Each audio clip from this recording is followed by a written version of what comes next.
Comentarios a la luz de la palabra presenta en forma simple la explicación de diferentes temas extraídos de las páginas de la Biblia. No se pretende sentar ninguna cátedra de la escatología, sino que dar a conocer en frases sencillas un comentario sobre el tema en particular. El cuerpo místico de Cristo. ¿Qué es el cuerpo místico de Cristo? El cuerpo místico de Cristo es una corporación llamada Iglesia, que el Señor dejó en el mundo delegándole los poderes y la autoridad que él mismo tuvo, para que desarrolle la labor en su ausencia. El Señor Jesucristo está ahora con cuerpo glorificado a la diestra del Padre, pero hay un cuerpo representativo en la tierra, denominado el cuerpo místico de Jesucristo. ¿Alguna base bíblica para la anterior declaración?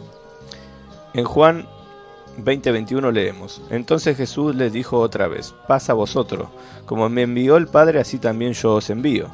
Se está refiriendo a la transmisión o delegación del poder y autoridad de Cristo a sus discípulos. También San Juan 14:12 dice: de cierto os digo, el que en mí cree, las obras que yo hago, él las hará también, y aún mayores hará, porque yo voy al Padre. Notemos que el Señor delegó en humanos aquel ministerio que estaba desarrollando. Hay todavía otros pasajes claves al respecto, como los titulados La Gran Comisión en Mateo 28:19 al 20, Marcos 16:15 y al final del Evangelio de Lucas. Quizás la porción más adecuada la encontramos en San Marcos 16:15, y les dijo: id por todo el mundo y predicad el Evangelio a toda criatura. Cristo dio el mensaje a los judíos antes de resucitar, pero ya resucitado delegó a su cuerpo, la Iglesia, la encomienda de llevar ese mensaje por todo el mundo, acompañado de las señales que a él mismo le siguieron. ¿Qué es la Iglesia? En la Biblia podemos encontrar una iglesia en el Antiguo Testamento y otra en el Nuevo.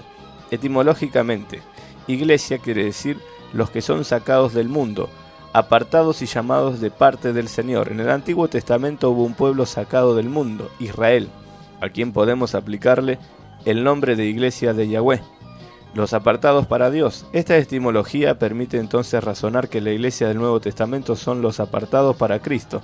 La diferencia estriba en que aquella Iglesia de Yahweh, el Espíritu de Dios moraba con ellos y sobre ellos. En la Iglesia del Nuevo Testamento, como cuerpo místico de Cristo, el Espíritu Santo está con y sobre solamente, sino dentro de ellos. La Iglesia de hoy es entonces el cuerpo místico de Cristo, en el cual mora el Espíritu Santo. ¿Significa entonces que Egipto sería el mundo y el pueblo hebreo la Iglesia?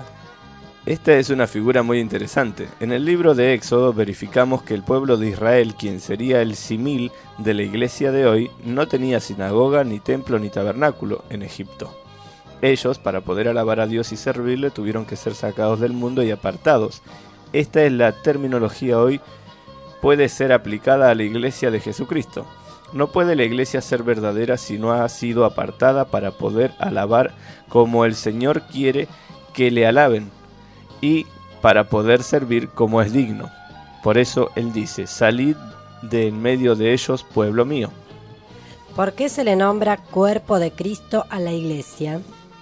He anticipado algo relativo al cuerpo del Señor. Esto implica una semejanza a lo que el cuerpo de Jesús hacía, porque no es una igualdad. La Iglesia no es igual al cuerpo físico de Cristo, sino una semejanza. Lo que Jesús realizó en su cuerpo físico lo puede reproducir en su cuerpo místico, que es la Iglesia, siendo el instrumento que el Señor usa por medio del Espíritu Santo para repetir y aún aumentar en cantidad aquello que hizo en su ministerio terreno, cuando estaba en su cuerpo físico. ¿Cómo funciona la Iglesia o cuerpo de Cristo? El cuerpo místico funciona hoy a la semejanza del cuerpo físico, es decir, una iglesia ungida con el Espíritu Santo, que la hace moverse, predicar, obrar, poner manos sobre los enfermos y liberar endemoniados.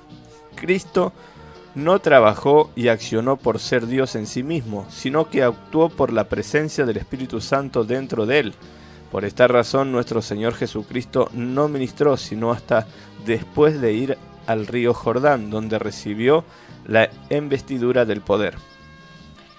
¿Implica esto que la Iglesia es un organismo donde diferentes partes de ese cuerpo desempeñan funciones específicas? Exactamente, dentro de la Iglesia el Señor reparte las funciones, los oficios, los dones, los ministerios, de tal manera que en toda la tierra y a través de todas las épocas está reproduciendo en grande el ministerio de Jesús de Nazaret. ¿Son las organizaciones o denominaciones representativas de la Iglesia de Cristo? En que una agrupación cristiana esté funcionando por debajo del nivel que el Señor demanda, no implica que no sea parte del cuerpo de Cristo. La Iglesia la conforman los que han sido redimidos por la sangre de Jesucristo, pudiendo o no cumplir a cabalidad su función. Los galardones dependen precisamente del cumplimiento o no de esa misión. Pertenecer o no al cuerpo místico depende del nuevo nacimiento. Lo digo refiriéndome, por supuesto, de lo que a veces parece ser cuerpo de Cristo y resultan ser instituciones totalmente ajenas a lo que nuestro Señor Jesucristo enseñó. En cuanto a sus funciones específicas, ¿actúa Cristo directamente o lo hace a través de su Iglesia? Cuando el Señor ministró en la tierra y envió a aquella iglesia inicial para que llevara el mensaje a todo el mundo, le delegó su función. Diría que Cristo está actuando hoy en forma indirecta, porque aunque es Él quien está proyectando su imagen, dando su poder y enseñando, lo hace a través de sus instrumentos, mientras está a la diestra del Padre. Por eso dijo en Juan 14:18, todo lo que pidieres al Padre en mi nombre lo haré. Mateo 28:18 al 19 dice, toda potestad me es dada en el cielo y en la tierra. Por tanto, id y haced discípulos. Resumiendo, de igual manera que delegó a la iglesia primitiva poder y autoridad, asimismo encargó a todos sus servidores la función que él haría.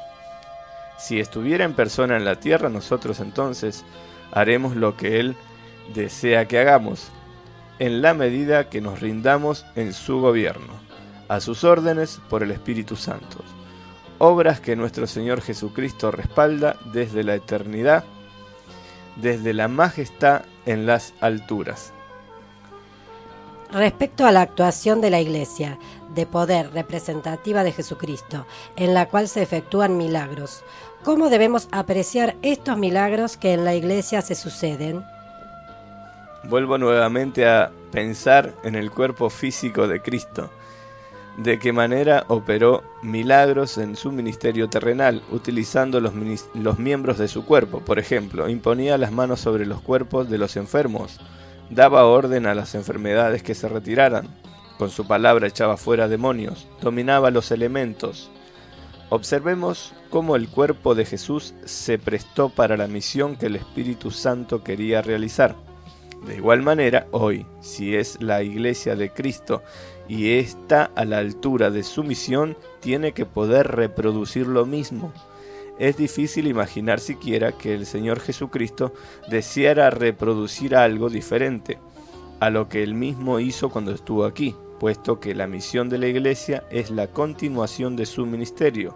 Marcos 1:1 empieza: principio del Evangelio de Jesucristo, Hijo de Dios. Y Hebreos 2, del 3 al 4 dice, la cual habiendo sido anunciada primeramente por el Señor, nos fue confirmada por los que oyeron, testificando Dios juntamente con ellos con señales y prodigios, y diversos milagros, repartiendo el Espíritu Santo según su voluntad. Los milagros, prodigios, sanidades, liberaciones demoníacas, todo lo que Jesús hizo en su cuerpo físico lo hará hoy a través de la Iglesia. Lo que sucede es que el mundo ha visto a una Iglesia detenida, que no da la medida deseada, que no se entrega, que no se pone a la altura de la misión. El Señor no llamó a la iglesia solamente para dar mensaje de palabra o para convencer a las personas, sino para continuar el ministerio que Él había iniciado. Esta es la forma más sencilla de expresar que los milagros no han terminado. Las sanidades no han concluido. No se ha detenido su mano para echar fuera a los demonios. Él quiere operar y está esperando que la iglesia acepte por la fe ese llamamiento. ¿A qué se debe entonces que en la iglesia de hoy no se sucedan los milagros que el Señor desea efectuar? Este es un punto muy necesario de aclaración. No se han vuelto a repetir aquellos milagros espectaculares en donde hasta la sombra misma de los apóstoles sanaba, sencillamente porque la altura espiritual de los creyentes no es la misma. Con esto quiero decir que si el Señor permitiera esa misma plenitud a personas no entregadas, las experiencias no serían bien aprovechadas. Alguien dijo que si ahora tuviéramos el poder de la iglesia primitiva, pero sin reunir las condiciones espirituales, seguramente ocurrirían incidentes desagradables. Si Pablo dejó ciego a un hombre, nosotros lo haríamos con media ciudad. Es decir, no estamos en la capacidad de valorar aquello que Él concede. Cuando el individuo o la iglesia se coloque a la altura de la iglesia inicial, que era servir a Dios para darle gloria para el beneficio de la causa, nunca para asuntos personales, nunca para el egoísmo, entonces el Señor volverá a manifestar las mismas señales y mayores aún, porque está prometido. Volveremos a ver juicios terribles en medio de la iglesia, muertos resucitados y en fin, todo aquello que la iglesia vio al principio. Por un lado, la iglesia está fallando, también la fe del ministro que va a entregar el mensaje, y por otro lado, la incredulidad de la gente impide que el hacedor de milagros obre con portento. El cuerpo físico de Cristo fue limitado por la incredulidad de la gente. Por ejemplo, en Marcos 6, del 1 al 6, indica que por la incredulidad Jesús no pudo obrar muchos milagros en su propia tierra. La incredulidad detiene la mano prodigiosa de Dios para accionar como Él quiere. ¿Se está incurriendo en falta cuando un predicador promete milagros y sanidades antes de ministrar? Si lo hace porque en realidad el Señor se lo está avisando y hay fe, no está cometiendo ninguna falta. Si alguien le dice a un paralítico, el Señor le va a sanar en este momento y le ordena que se levante, este siervo indudablemente está usando su fe, pero no logrará algo que el Señor no le haya indicado, porque seguramente el paralítico no se va a levantar. Si el Señor lo indica, entonces aquello va a confirmar y sucederá tal como se ha dicho. También hay que censurar el hecho de que algunos anuncian y ofrecen muchas cosas sencillamente como un acto de sensacionalismo. En este caso se incurre en una falta grave, ofreciendo y queriendo obrar en la carne, lo que solamente resulta un fracaso.